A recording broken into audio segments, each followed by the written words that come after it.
Welcome to the Radon Smart Review GU Cancer Series, Episode 13, Bladder Cancer, NMIBC, MIBC Workup, and the Surgical Backbone. You know, it's funny if you actually think about it. Imagine trying to, cure a cancer by intentionally infecting the patient's organ with a live, attenuated strain of tuberculosis. Right, it sounds completely insane, like something straight out of medieval medicine or something. Yeah, totally. But in the realm of bladder cancer, creating that localized immune storm is literally our gold standard. Exactly. And today we're taking a massive look at the foundational landscape of bladder cancer, and we're speaking directly to you, the listener, whether you're, a resident cramming for their clinical boards or an attending trying to, refine your arguments for tumor board.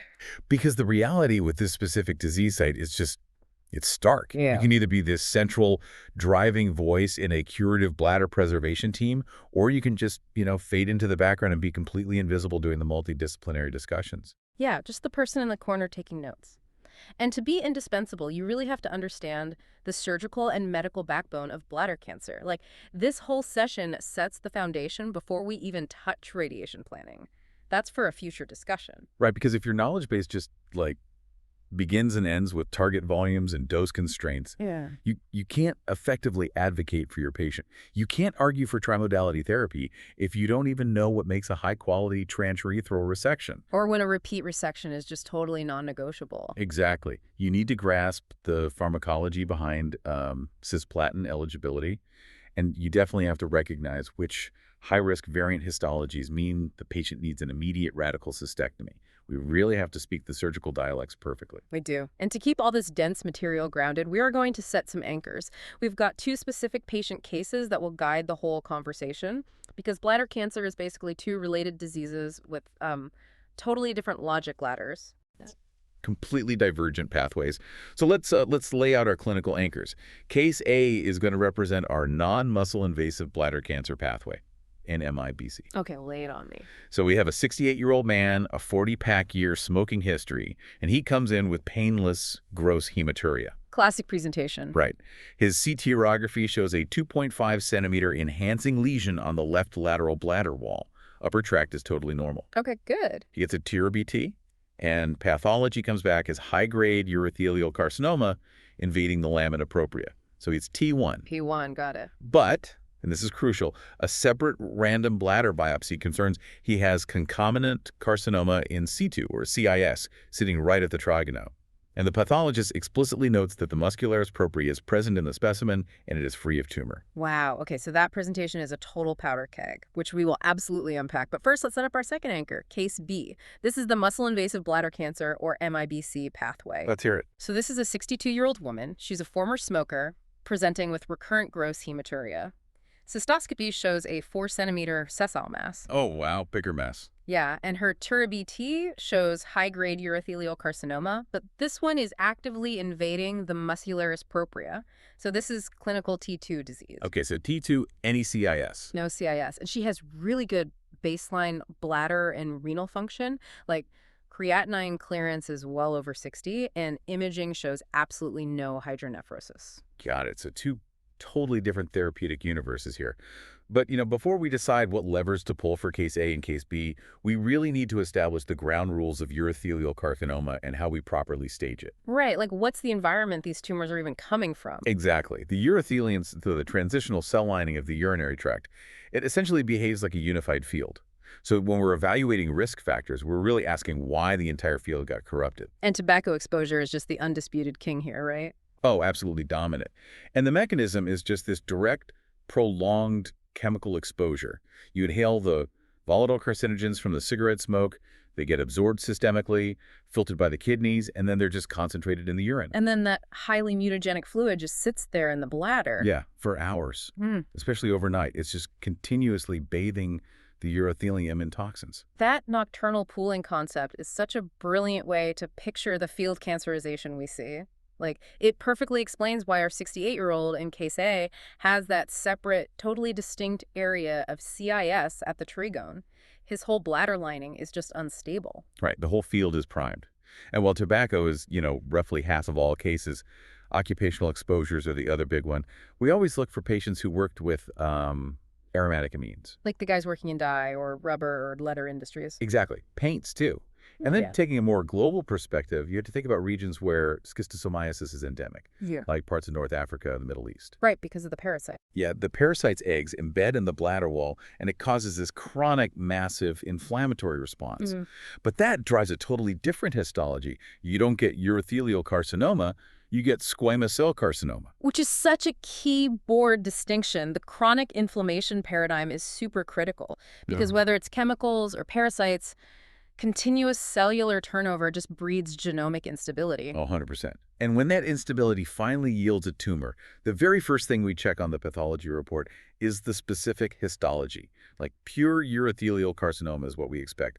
But if we see variant histologies, It completely upends everything. it really does. If the path report says, micropapillary or plasmacytoid, nested, sarcomatoid, or neuroendocrine, your whole clinical approach just has to shift aggressively. The biology of those variants is honestly terrifying. Like, take the plasmacytoid variant. It usually has mutations in the CDH1 gene, which codes for E-cadherin, right? Right, the cell adhesion molecule. Exactly. So because the cells literally cannot stick together, they just shed as these discohesive single cells.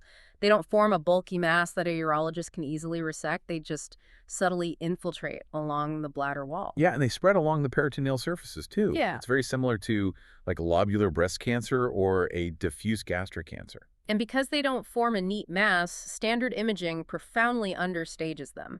A CT might just show a little wall thickening, but the patient actually has microscopic extravesical extension. Or even occult nodal disease. Uh. The micropapillary variant is super stealthy, too, but with different machinery. It has this reverse polarity and a really high propensity for early aggressive lymphatic invasion. And these variants just laugh at conservative treatments, right? Like, they don't respond reliably to intravesical therapies like BCG. They don't.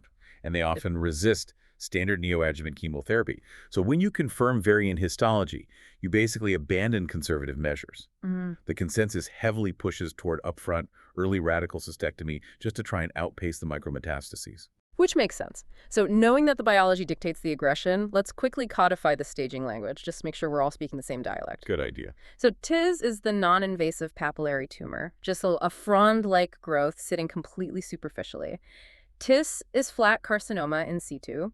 It's confined to the epithelium, but by definition, it's high-grade and super volatile. Oh, it's an angry lesion. Very. Then T1 means the tumor breached the basement membrane and invaded the lamina propria, that connective tissue layer. And then the monumental threshold.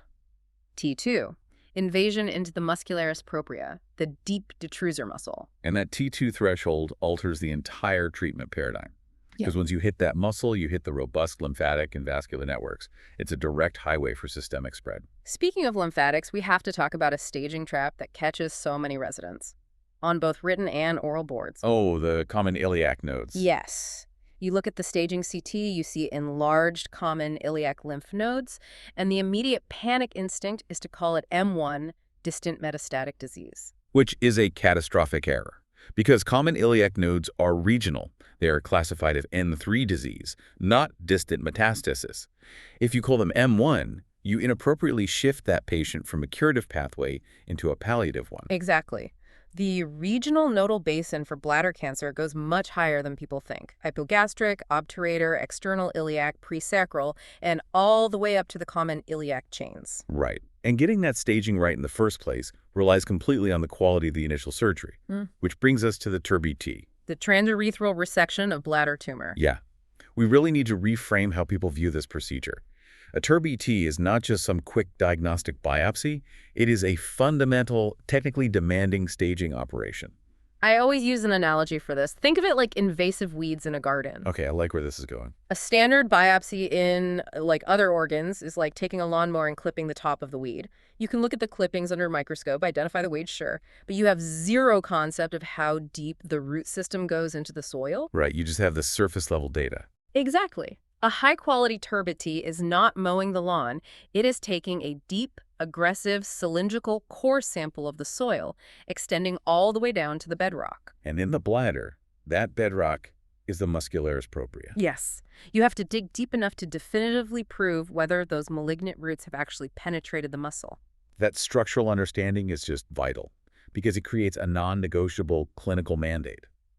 If your patient has high-grade disease and the pathologist says, hey, there's no muscularis propria in this specimen, the patient is inadequately staged. You cannot exclude occult muscle invasion. You just can't. No, you can't just assume it's a T1 tumor and cross your fingers.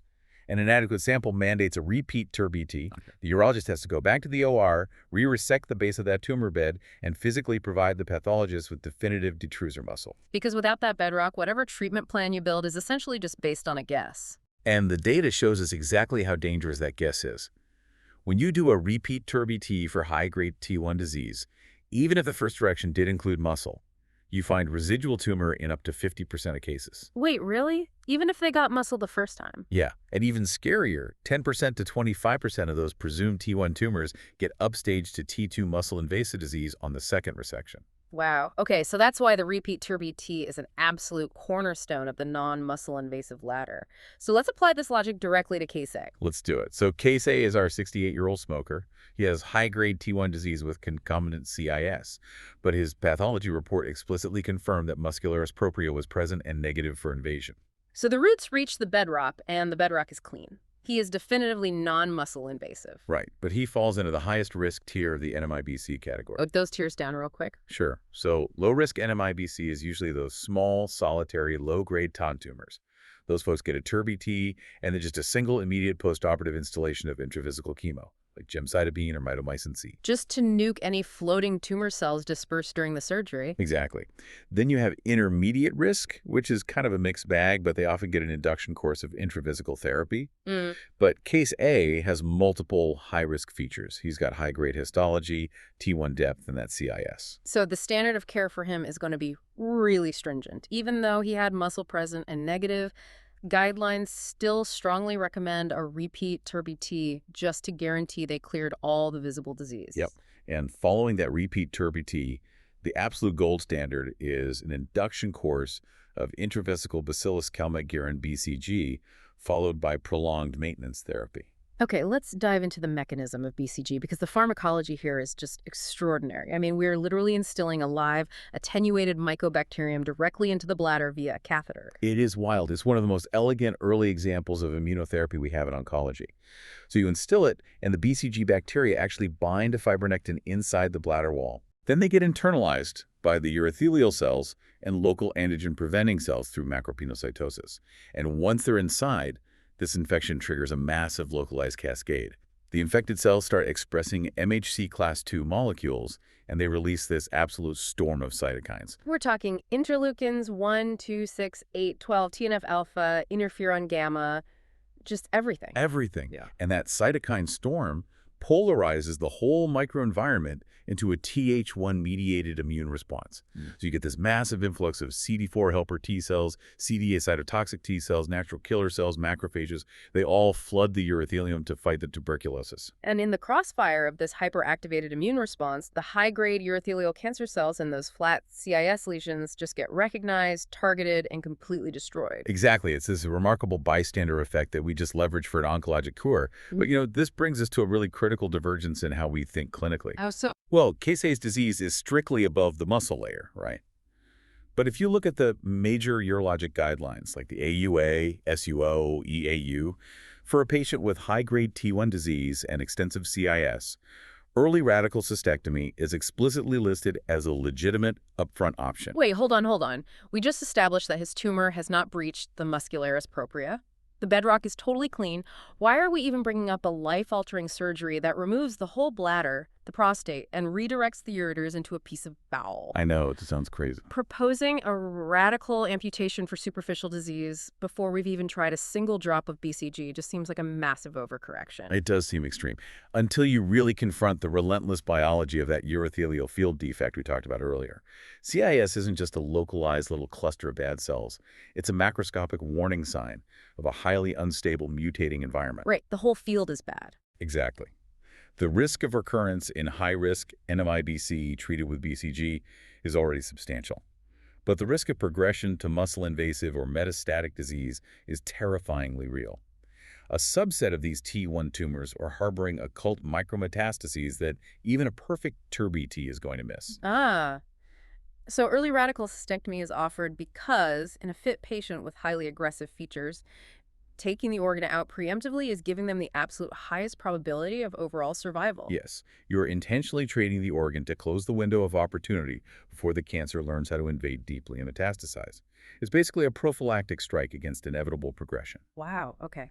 That makes sense. Furthermore, if the patient does opt for bladder-sparing BCG therapy and the disease recurs or just fails to clear a state we formally call BCG unresponsive, the paradigm shifts permanently. And BCG unresponsive has a very strict definition, right? Right. It's defined by the FDA as recurrent high-grade disease within 6 months of adequate BCG, or persistent CIS after an adequate induction course.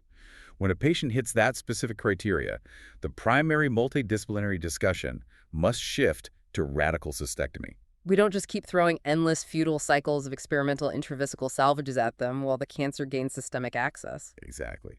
BCG unresponsive high-risk NMIBC is fundamentally a surgical disease. I mean, there are some salvage options emerging, right? Like intravesical pembrolizumab from Keynote-057 or novel gene therapies like notofarigine for Denevec. There are, but those are specifically meant for patients who are absolutely medically unfit for a cystectomy, or for patients who just refuse the surgery despite extensive counseling on the mortality risk. But for a fit patient, the surgical window is closing, and you must act. Case A really perfectly illustrates the precarious edge of conservative management. Now let's pivot to Case B, where the soil sample proves the cancer actually conquered the bedrock. Right, so case B is our 62-year-old woman with a 4-centimeter mass, and the TURBT pathology shows high-grade urothelial carcinoma aggressively invading the muscularis propria. She has clinical T2 and 0, M0. So the moment that muscle layer is breached, those vascular and lymphatic highways are open for business. Wide open. We basically have to operate under the assumption that occult micrometastatic disease is already circulating in her system. Just treating the bladder alone is no longer going to cut it. The classic board-defensible surgical backbone for a surgically fit patient with normal renal function is a very specific sequence. Cisplatin-based neoadjuvant chemotherapy, followed by a radical cystectomy with bilateral pelvic lymph node dissection. And every single word in that sequence has decades of trial data behind it. So let's start with the systemic therapy. Why is cisplatin the absolute, undisputed necessity here? Because the goal of cisplatin is to eradicate those circulating micrometastases before we even do the definitive local therapy. The landmark SWOG 8710 trial showed this beautifully. Right, the MVSE trial. Exactly. Patients with muscle-invasive disease were randomized to just radical cystectomy alone, or 3 cycles of neoadjuvant MVAC methotrexate, vinblastine, doxorubicin, and cisplatin, followed by surgery. And the neoadjuvant arm had a pathologic complete response rate of 38%. Meaning PT0, no cancer found at the time of surgery in 38% of patients, compared to just 15% with surgery alone? Which is huge. Yeah. And that early eradication translated to a major median overall survival benefit, 77 months with neoadjuvant therapy versus 46 months with surgery alone. That's incredible. And the mechanism of cisplatin is that it enters the cell, forms these highly stable intrastrand and interstrand DNA crosslinks, severely disrupts DNA transcription, and forces the cancer cell into apoptosis. But the downside is that cisplatin is incredibly harsh on the body. Oh, brutally harsh. You need aggressive IV hydration just to prevent nephrotoxicity. And it's notoriously ototoxic. It can cause permanent high-frequency hearing loss. Which is why we frequently see patients in clinic who have a creatinine clearance below 60. Or pre-existing hearing loss, and that makes them strictly cisplatin ineligible. And you know what the natural instinct is for a lot of clinicians. To just substitute carboplatin. Yes, and substituting carboplatin in the neoadjuvant setting for urothelial carcinoma is a profound clinical error. Because it's not the same drug. No, carboplatin relies on a totally different pharmacokinetic profile. It has a different rate of forming DNA adducts, and it has much lower tissue retention in the bladder microenvironment. Even though it's a platinating agent, it has consistently failed to demonstrate the robust, level 1 overall survival benefit that you need to justify delaying definitive local therapy. This is such a classic high-yield board trap. It tests whether you actually understand the pharmacology or if you just memorize drug classes. We need a mnemonic for the listeners. Let's hear it. Carbo is a no-go for neoadjuvant. I love that. Let me say it again, because it will save you on the oral boards and in the clinic. Carbo is a no-go for neoadjuvant. If a patient is definitively cisplatin ineligible, like their GFR is below 60, or they have grade 2 hearing loss, you do not offer carboplatin neoadjuvant chemo. Never. The correct standard of care algorithm says you move the patient directly to definitive local therapy. which is either upfront radical cystectomy or concurrent chemoradiation. Right. I mean, the landscape is shifting a bit with perioperative checkpoint inhibitors, but the classical oncologic mandate is firm. Neoadjuvant systemic therapy for bladder cancer requires cisplatin. So assuming the patient successfully navigates their neoadjuvant cisplatin, they arrive at the surgical theater. A radical cystectomy is a massive, life-altering surgery. In men, standard radical cystoprostatectomy removes the bladder, distal ureters, prostate, and seminal vesicles. Which means erectile dysfunction is a near universal consequence, right? Because Yeah. the neurovascular bundles are so intimately attached to the prostate and bladder neck. Exactly, unless a highly selective nerve-sparing approach is safe and feasible. And for women, like case B, the classical anterior pelvic exenteration is historically huge. It takes the bladder, the entire urethra, the anterior vaginal wall, uterus, fallopian tubes, ovaries. That is extensive.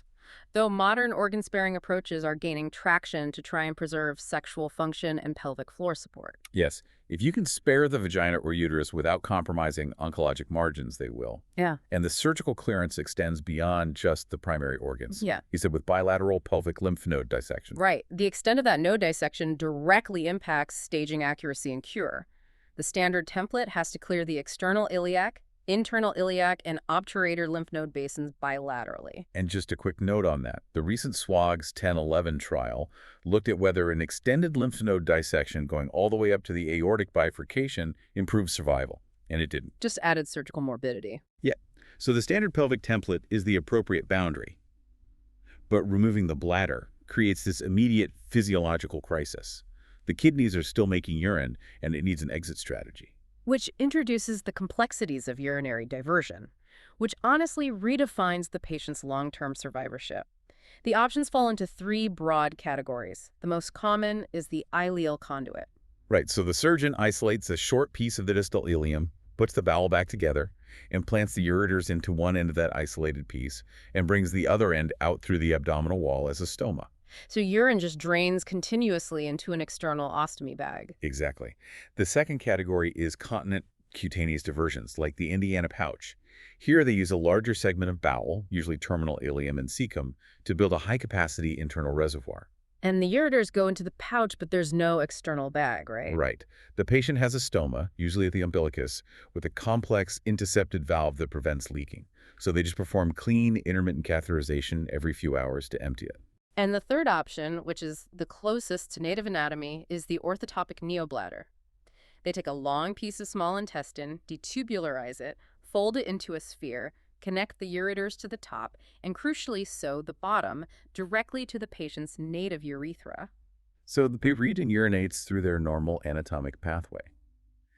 But while that sounds amazing, the functional reality is pretty daunting. Yeah, because bowel is not bladder muscle. It doesn't have the neurological reflexes or the smooth muscle coordination of a native detrusor. A neobladder cannot spontaneously contract. No, the patient has to learn how to relax their pelvic floor while actively pushing down using the Valsalva maneuver. And they frequently suffer from nocturnal enuresis because the bowel segment keeps making mucus, and it doesn't have those storage reflexes that keep you dry at night. Plus, a lot of them ultimately need daily self-catheterization just to fully empty the neobladder and prevent chronic retention. And see, understanding these diversions is not just surgical trivia for a radiation oncologist. It's essential survivorship medicine. Exactly. If you're managing case B 5 years after her cystectomy and ileal conduit, and she shows up with recurrent febrile UTIs, flank pain, and a slowly rising creatinine, you need to recognize the pathophysiology. You have to know that the ureteroidal anastomosis, where the ureters are sewn into the bowel, is highly prone to ischemic stricturing over time. And a stricture causes urine to back up into the kidneys. Hydronephrosis, recurrent pyelonephritis, progressive renal failure. Plus, the bowel mucosa is continually reabsorbing urinary solutes, which often causes hyperchloremic metabolic acidosis. And over the long term, vitamin B12 deficiency because they resected the terminal ileum. So your surveillance isn't just ordering a CT to look for lung nodules. You are actively monitoring the mechanical and metabolic integrity of their diversion. Which is a lot for a patient to take on. And that extensive morbidity profile is exactly why case B, an active 62-year-old woman, might sit in your clinic, listen to the reality of a stoma or a neobladder and say, look, I want to keep my bladder, but I don't want to compromise my chance of cure. And how do we achieve both? This brings us to trimodality therapy, or TMT. And let's be very clear, TMT is not some experimental fringe alternative. It is a Category 1, guideline-endorsed curative strategy that offers long-term overall survival rates comparable to radical cystectomy in appropriately selected patients. But TMT requires absolute precision in its definition. It's a synchronized three-pillar approach. Maximal, visually complete TURBT, followed immediately by concurrent chemoradiation, followed by rigorous, lifelong cystoscopic surveillance. With an explicit upfront commitment to a salvage radical cystectomy if invasive disease ever occurs. Let's look closely at that concurrent chemoradiation pillar, because we are not just giving radiation alone. The BC 2001 trial elegantly proved that adding concurrent chemo, specifically 5-FU and mitomycin C, to definitive radiotherapy significantly improves locoregional disease-free survival without adding major long-term toxicity. Right. The chemo acts as a profound radiosensitizer. It impairs the tumor cell's ability to repair the radiation-induced double-strand DNA breaks. You can also use weekly cisplatin or low-dose gemcitabine as the sensitizer. You know, the clinical rationale for TMT often confuses residents. They see muscle invasion on the path report and they immediately reflex to surgery, assuming bladder preservation is exclusively for early-stage disease. Oh, I hear that logic all the time. The cancer invaded the muscle, therefore TMT is contraindicated. But that thought process is completely inverted. Muscle invasion, specifically clinical T2 or well-selected T3 disease, is the exact prerequisite for definitive local therapy, whether that's cystectomy or TMT. Exactly. If the disease is non-muscle invasive, we are using BCG. We do not use 64 Gray of definitive pelvic chemoradiation to treat a T1 tumor. The presence of muscle invasion is precisely what brings them to the TMT discussion table. Muscle invasion makes them a candidate. What excludes a patient from TMT are specific, aggressive clinical features that predict a massive rate of local failure and mandate immediate surgery. Right. The ideal TMT candidate, like case B, has a solitary, well-defined tumor, excellent baseline bladder capacity, and normal sphincter function. To quickly identify the patients who are terrible candidates for bladder preservation, we use a mental checklist of adverse features. If you are evaluating a patient for TMT, you are looking to see if they have a she puppy on their shoulder. The CHIP mnemonic. Let's break that down. C stands for CIS, that is diffuse or multifocal. H stands for hydronephrosis. I stands for incomplete TURBT. P stands for poor baseline bladder function. And the pathophysiology behind each of those red flags explains exactly why TMT fails. Diffuse CIS indicates widespread field cancerization. You might eradicate the primary tumor with radiation, but that unstable urothelium is inevitably going to spawn a new high-grade tumor elsewhere. Which means they lose the bladder anyway. Hydronephrosis is a critical functional exclusion, right? Yeah, it usually means the tumor is bulky and deeply invasive enough to obstruct the ureteral orifice. And these bulky tumors are highly hypoxic, which makes them deeply radioresistant. Makes sense. And the I, an incomplete TURBT. That means the urologist couldn't safely resect the gross tumor bulk, leaving behind this massive hypoxic tumor burden that concurrent chemoradiation simply cannot overcome. And the final letter, P for poor baseline bladder function, is arguably the most crucial from a quality of life standpoint. If your patient comes in with a contracted, non-compliant bladder and they're already suffering from severe urgency, frequency, and incontinence before you even start therapy, TMT is the wrong choice. absolutely. Curing the cancer is 64 Grays of radiation, but leaving them with a fibrotic, scarred, non-functional bladder that still requires adult diapers or self-catheterization, that is a profound clinical failure. In those scenarios, an upfront radical cystectomy with a well-constructed urinary diversion actually provides a vastly superior quality of life. Functional status dictates ontologic selection. Beautifully said. So we have established the intricate logic ladders for both the non-muscle invasive and muscle invasive pathways. We've analyzed the surgical necessity, the systemic requirements, and the functional boundaries of TMT. Now, it is time to distill this vast landscape into actionable clinical reflexes. We are going to put you, the listener, in the hot seat with a rapid-fire review. We call this the board blitz. All right, I'm going to present 3 distinct, complex clinical scenarios. We will dissect the logic out loud, modeling the precise thought process you need to construct a perfect oral board answer. Let's run the board. Scenario 1. You are consulting on a 70-year-old man who recently had a TURBT for gross hematuria. You are reviewing his pathology report. The diagnosis is high-grade urothelial carcinoma invading the lamina propria. However, the pathologist explicitly documents in the narrative that there is no muscularis propria identified anywhere in the resected tissue. What is your definitive next step in management? The only correct answer is an immediate recommendation for a repeat TURBT. Yeah? The staging logic here is ironclad and unforgiving. The visible tumor might only show T1 invasion, but the surgical staging is fundamentally inadequate because the resection failed to sample the detrusor muscle. The bedrock is missing. Exactly. You cannot confidently exclude occult clinical T2 disease. You absolutely do not initiate intravesical BCG, nor do you initiate a discussion for early radical cystectomy based on incomplete data. You must send the patient back to the urologist to obtain a deep muscle sample and definitively establish the anatomical stage. The staging remains incomplete until the muscle is verified. Flawless execution. All right, scenario 2. A 66-year-old woman presents to your clinic. Her recent TURBT confirms clinical T2, N0, M0 high-grade urothelial carcinoma. She has definitive muscle-invasive disease. Her recent labs show a creatinine clearance of 42 milliliters per minute, and her audiology report documents moderate, pre-existing high-frequency sensorineural hearing loss. She is highly motivated and wants definitive curative treatment.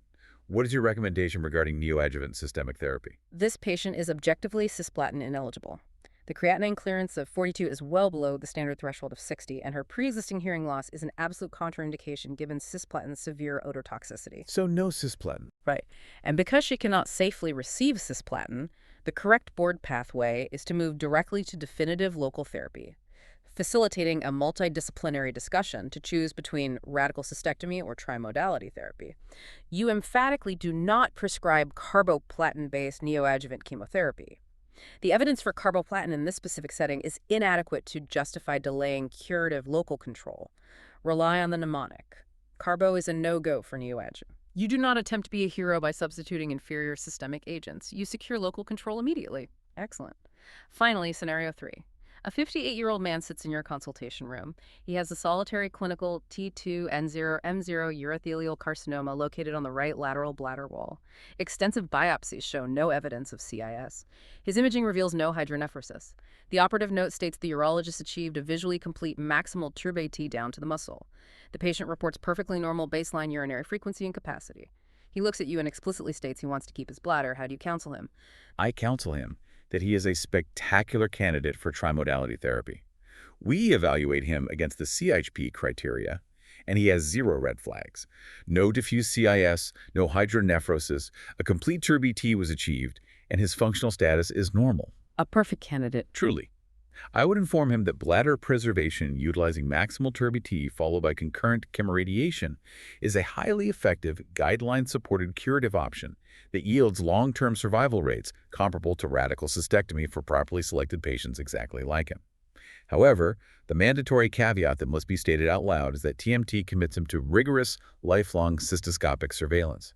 He must explicitly agree that if an invasive recurrence develops in the future, a salvage radical cystectomy is the required next step. It is an intensive shared decision-making process, but you have the level 1 evidence to fully support his desire for organ preservation. And, notice how throughout all 3 of those complex scenarios, our core logic relied entirely on interpreting the surgical parameters, the pathological nuances, and the medical oncology constraints. We didn't mention radiation dose, target volumes, or fractionation schedules a single time. Not once. Yet our understanding of the broader context allowed us to dictate the entire curative strategy. Which really brings us to the final synthesis of today's discussion. The foundational thesis is that NMIBC and MIBC operate on completely different biological and therapeutic paradigms. Absolutely different universes. Mastering the logic behind the repeat TURBT, recognizing the strict pharmacological boundaries of cisplatin eligibility, and cleanly identifying the nuances of trimodality therapy candidacy. That is what elevates you to the level of an expert. If you can speak the dialects of your surgical and medical colleagues, you won't just be the radiation consultant quietly taking notes in the corner. You will be the physician driving the multidisciplinary plan. It is entirely about owning the complete clinical picture, from the initial hematuria presentation all the way to the long-term survivorship of a urinary diversion. We want to leave you with a final, provocative thought to process the next time you are in the clinic. When you open a patient's pathology report, do not just reflexively skip down to the bottom line to find the final T stage. Read the narrative. Scrutinize the macroscopic description of the tissue. Ask yourself, was this surgical intervention aggressive enough? Was the core sample deep enough into the bladder wall for me to actually trust the stage written on this page? Because if you design a beautiful, highly conformal, state-of-the-art radiotherapy plan on a foundation of inadequate surgical staging, the entire therapeutic house is going to collapse. Complete practice oral boards at radonsmartlearn.com and subscribe to Radon Smart Review for our next episode. Thanks for tuning in.